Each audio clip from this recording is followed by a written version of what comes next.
in last night just to give you a little tour of the flower beds are doing. I ended up moving that was right there, our sweet potato vine. I ended up moving that because I know it would take over. So lilac phlox are perennials, so I'm probably gonna have to move that hosta, and I'm thinking of moving it and putting it under my limelight hydrangea. So these peonies, this one in the front is doing okay. I see buds, but the other two in the back, they just, I guess maybe I have them planted too deep.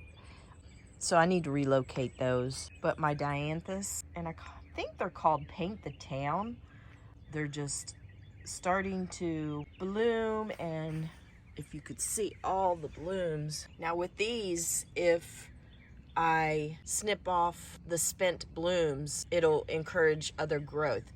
Now, spring is their time to shine, like around now for the next week or so. But then after that, they will bloom all summer, but it won't be as full and as beautiful as the spring. So, but everything's looking good. I fertilized everything yesterday with Miracle Grow. My gladius is coming up, my clematis. She's starting to shine. The white blooms go away, and then this deep purple come through. And then once they're done, I have a purple with green clematis that comes through. So I have 3 stages. There are 3 types of clematis, and so I get a longer viewing life of them in that regards. So I put the sweet potato vine here. My hibiscus is looking marvelous. My allium is so beautiful. Standing up tall, getting all that sun. My Gerber daisies are doing well. Catmint is doing beautiful. And it will flower all season, all summer. It's a perennial. And over here I have the same setup with the sweet potato vine and the hibiscus. So yeah, and then see that pile of mulch? That's what we're working on today. So I wanted to get out here first thing in the morning and get it done before it gets too hot, because yesterday it was so hot just watering the plants. It was close to 90, but the humidity was awful. My ornamental grass is coming up nicely. So yeah, all right, let me drink my coffee. You go get you a cup of coffee, cup of tea, cold drink, whatever. And let's get our caffeine in us and let's get busy. So every spring, once I know that it won't get below 50 degrees at night, I bring out a couple plants that I use as house plants. Most people do. These are wandering dudes.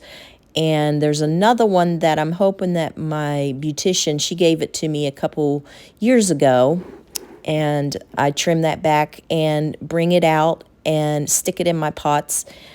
And by the midsummer, these plants are just full and just beautiful and loving life out here.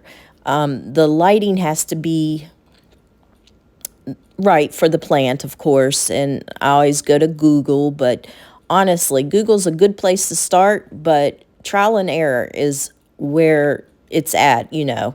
So, but anyways, so I'm hoping that my beautician Vicky can comment below and tell me and you all what the plant is that she gave me a couple years ago.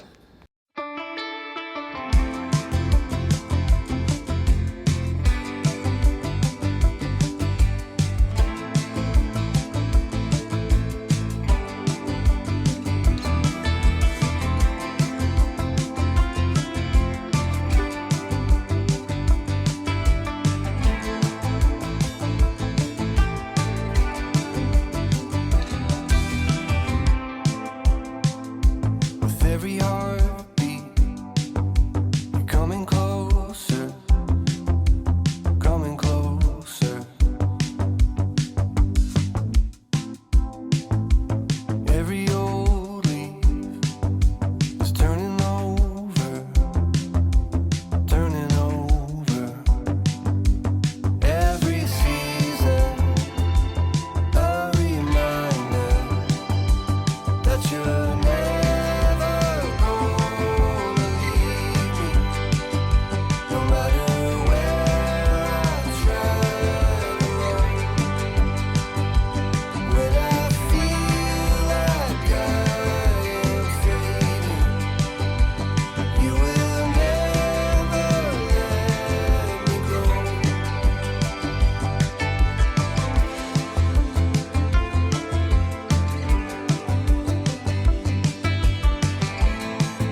Past every storm cloud, rays of sunlight, rays of sunlight.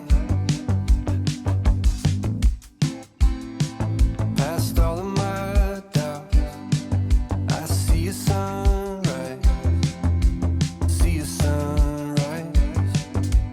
Every morning I'm reminded that you're never gonna leave me. No matter where I try to roam, when I feel like I am fading, you will never let me go. You will never let me go.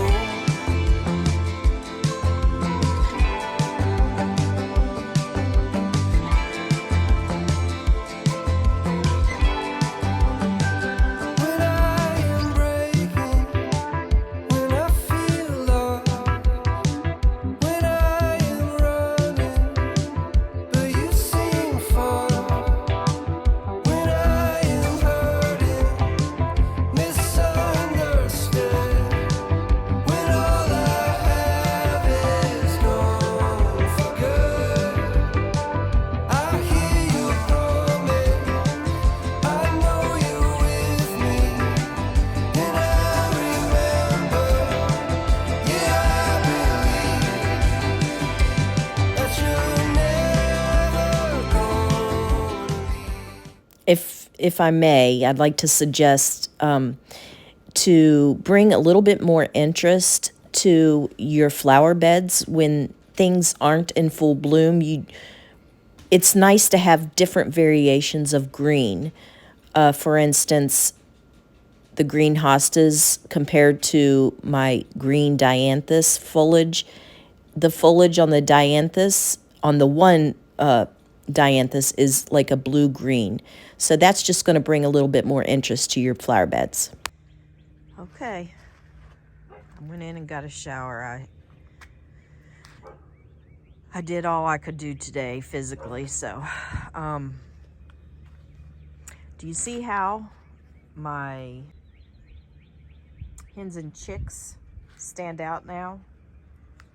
You just didn't really notice them before, but with the mulch, and it's black mulch, and I always get the black mulch because the contrast is outstanding.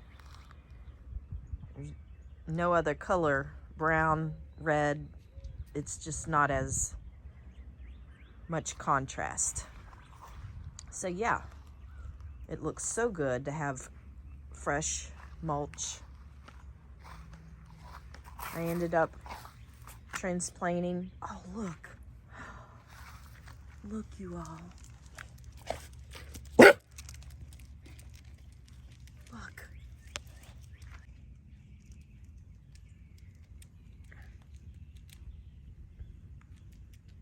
It's a hummingbird moth. They're loving it. The bees are so busy. But anyways, I took the hosta that was right here. It's like a blue hosta, and it gets really big. So I took that out so that my lilac phlox could breathe and do their thing. But doesn't it look so much better with fresh mulch and black specifically? So I put it right there. Do you see how it has more of a blue tint than the hosta back here? So yeah, it looks so much nicer, like icing on the cake. So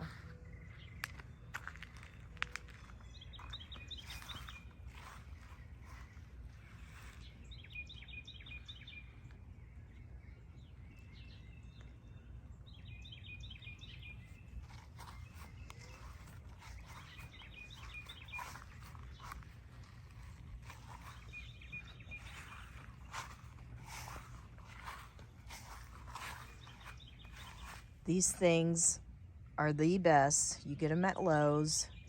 If you have Japanese beetles that eat up your plants, these things work. And what it is, it's a scent here.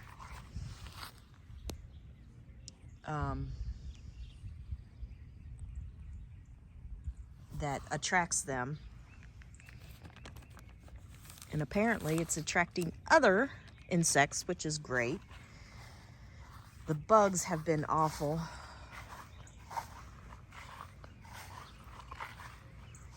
I didn't put any mulch in here because I messed up a couple years ago and put too much mulch in there and almost lost my catmint. So, lesson learned. It's fine. It'll fill in. But I did this side.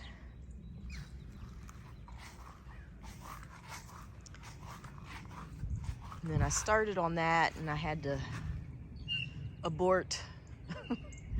I was just getting overheated and I was done. So that's that. Now to keep the dogs out of it, because they will track in the dye from the mulch. Ava, get out. Thank you. And as always, thank you guys so much. You have been good company to me, and I hope and pray that I was good company to you. I'll see you next time. God bless.